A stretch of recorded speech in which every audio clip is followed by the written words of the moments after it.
പാരഗ്വയെ തകർത്ത് ഫ്രാൻസ് ലോകകപ്പ് ക്വാർട്ടറിൽ പെനൽറ്റി ഷൂട്ടൌട്ടിൽ ഗോൾ അടിച്ച എംബാപ്പെ കാനഡയെ കീഴടക്കി മൊറോക്കോയും ക്വാർട്ടറിൽ.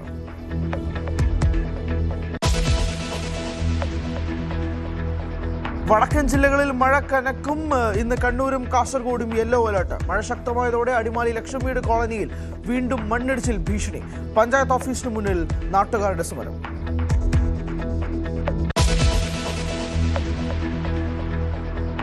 പകർച്ചവ്യാധി ഭീഷണിയിൽ തിരുവനന്തപുരം. നഗരത്തിലും ദേശീയപാതയിലും ജലസ്രോതസ്സുകളിലും വൻ മാലിന്യശേഖരം. ശുചീകരണ പ്രവർത്തനങ്ങളും അവതാളത്തിൽ.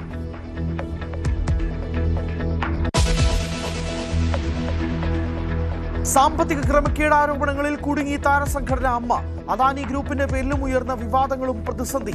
ശ്വേതാ മേനോൻ ഉന്നയിച്ച ആരോപണങ്ങളിൽ കൂടുതൽ തെളിവ് പുറത്തുവിട്ടേക്കും. ടിനി ടോമിനെതിരായ നടപടിയിൽ മൊഴി നൽകാൻ കഴിയാതെ അൻസിബ.